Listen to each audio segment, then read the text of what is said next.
Assalamualaikum, apa kabar teman-teman semua? Semoga sehat selalu ya. Nah, pada video kali ini gua mau ganti balutan luka lagi nih teman-teman. Ya, ini adalah pasien dengan diabetes ya teman-teman. Sebelumnya ini tuh udah operasi ya, cuman ini dilanjut dengan perawatan luka. Nah, kalau dilihat balutannya tuh masih rembes banyak teman-teman ya. Tapi lukanya intinya sudah membaik. Ya mungkin di balik kulit yang sehat karena sebelumnya dokternya bukanya tuh kecil teman-teman gitu. Ya tapi sepertinya di dalam tuh masih banyak jaringan yang rusak gitu ya teman-teman ya. Jadi dia memproduksi cairan atau enggak berusaha mengeluarkan jaringan yang mati ya. Jadi berakibat rembes seperti itu. Luka ini tuh enggak bau ya teman-teman ya, walaupun rembes banyak seperti itu karena memang di sini tuh menggunakan prinsip modern dressing. Ya, ini tuh gua cuci menggunakan sabun khusus cuci luka. Ya, teman-teman bisa order di gua ya. Ini sabunnya tuh nggak perih ya, teman-teman ya. Nah, di sini pun gua menggunakan cairan PHMB, teman-teman ya, untuk kompres antiseptiknya. Ya. Nah, apa namanya? Teman-teman bisa lihat ya kalau dari video-video sebelumnya ya. Nah, ini lukanya seperti ini teman-teman ya. Batas epitel di pinggir-pinggir lukanya tuh sudah lumayan membaik. Ya, memang itu ada putih-putihnya padahal sebelumnya gua ada cabutin. Nah, jadi kayaknya yang di bawah mata kaki tersebut itu ada jaringan mati dan dia berusaha mengeluarkan dengan sendirinya teman-teman. Akhirnya nimbul lagi ya.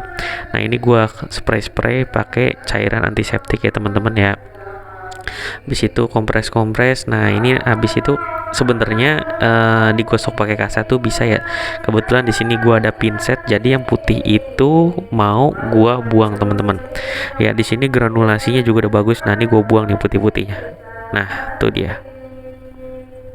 Ya, lumayan banyak juga teman-teman ya. Kayaknya keluar dari bagian bawah teman-teman. Ya, nah ini gua berusaha ambilin yang memang apa namanya jaringan matinya teman-teman. Bang, bisa nggak sih bang tanpa dibuang-buang gitu? Kalau kita orang awam ya sebenarnya bisa aja teman-teman ya, kasih salep aja udah, nanti setiap ganti balutan kan rembes banyak tuh ya, terus cuci agak gosok sedikit teman-teman menggunakan sabun cuci luka. Kalau masih dirasa agak keras yang putih-putih jaringan matinya masih nempel, teman-teman bisa bantu gosok pakai kasa secara perlahan ya teman-teman ya, supaya jaringan putihnya ikut keangkat. Nah, ini tuh alhamdulillahnya pasien ini sangat disiplin ya teman-teman ya. Jadi dia tuh makannya juga diatur ya teman-teman, dijaga. Sehingga gulanya tuh sekarang di bawah 200 terus teman-teman. Ya alhamdulillah banget ya, paling tinggi itu 170-an. Pokoknya nggak pernah di bawah 200. Nah, ini yang di bawah sini masih mengeluarkan cairan. Jadi sebenarnya luka itu nggak boleh dipencet kenceng-kenceng banget teman-teman ya. Ini tuh gue cuman hanya masas biasa, bukan gue urut-urut kenceng gitu, enggak ya, supaya bisa mengeluarkan sisa-sisa cairan nanah gitu ya, mungkin yang ada di dalam teman-teman, seperti itu ya.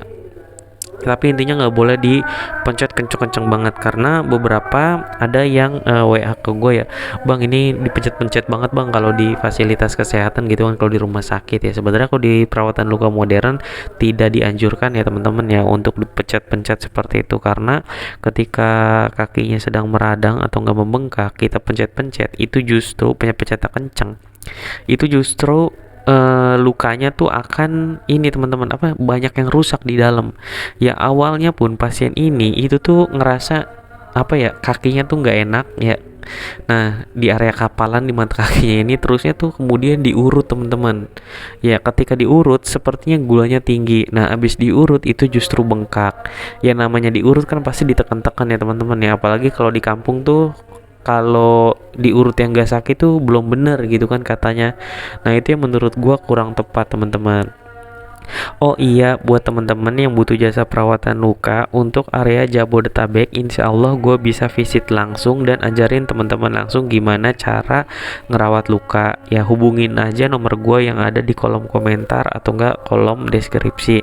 Kalau nomor handphone belum gue taruhin, teman-teman scroll ke video yang paling bawah. Biasanya di sana gue udah taruhin nomor handphone ya teman-teman. Jadi teman-teman bisa WA langsung. Nah, buat yang di luar kota atau enggak di luar pulau, teman-teman bisa konsultasi online ya, berbayar seikhlasnya teman-teman ya. Tapi kalau teman-teman benar-benar terkendala finansial atau nggak masalah keuangan, nggak usah bayar teman-teman, insya Allah tetap akan gue layanin ya.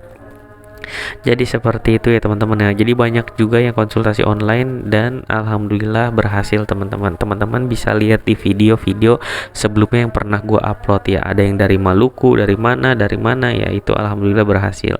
Nah ini tuh setelah tadi gue buang jaringan mati sama di spray antiseptik, ini gue lakuin terapi tambahan teman-teman ya, di ozon sama di infrared.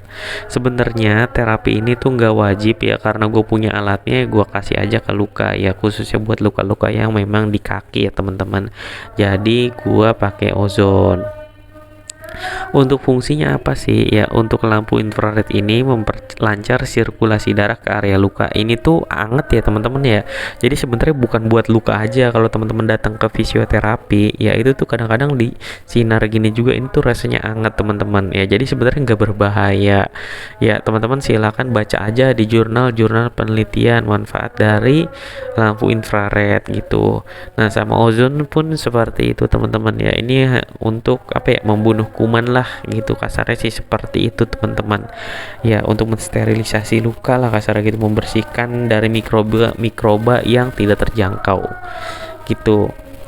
Tapi sebenarnya tanpa alat ini pun gak masalah. Jadi kalau teman-teman gak punya alat ini di rumah, nah setelah teman-teman spray antiseptik terus dikeringin, abis itu langsung di kasih salep dan ditutup, insya Allah akan membaik ya. Buat teman-teman yang mempunyai masalah gula ya, itu biasanya pertanyaannya, Bang, kok lukanya rembes terus gitu kan, kalau memang yang ada luka. Nah itu ya karena gulanya juga kagak terkontrol teman-teman.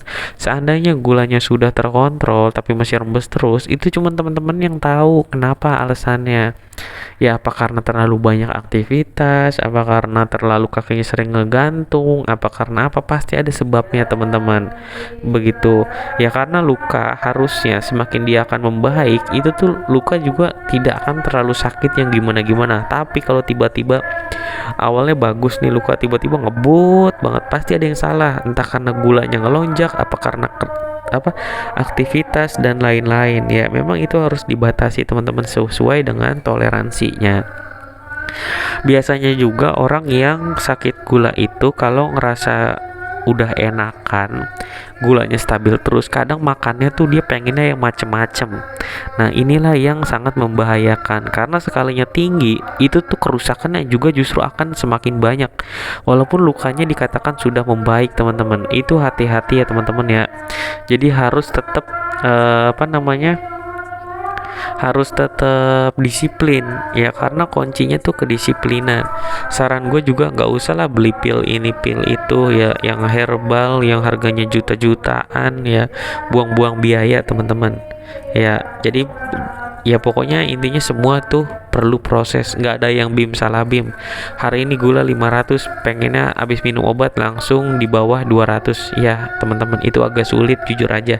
Seandainya turun, besok pun pasti akan naik lagi karena metabolisme tubuh itu butuh proses ya teman-teman ya. Nah sekarang kan udah zamannya teknologi, teman-teman bisa banyak cari sumber referensi yang ada di sosial media, baca-baca di Google. Jangan jadi korban sosmed yang gak jelas ya. Pokoknya semangat terus buat teman-teman ya yang memang sedang mengalami luka dan mempunyai masalah luka ya, insya Allah lukanya bisa membaik.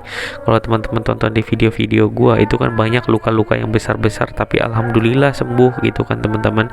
Semua atas izin Allah dan semua atas kedisiplinan teman-teman dalam melakukan perawatan luka serta pola hidup sehat ya. Jadi semangat terus buat teman-teman, kurang lebihnya mohon maaf. Wassalamualaikum warahmatullahi wabarakatuh. Oh iya, di sini tuh gue nutupnya pakai Softtek ya teman-teman ya, sama kasa ya, supaya karena kan rembesan ya banyak ya. Sebenarnya baiknya pakai foam dressing, cuman foam dressing kan ya setiap keluarga ekonominya kan beda-beda ya teman-teman. Nah, jadi di sini gue antisipasinya pakai pembalut ya. Sekian videonya kali ini dari gue, sampai ketemu lagi di video selanjutnya. Wassalamualaikum warahmatullahi wabarakatuh.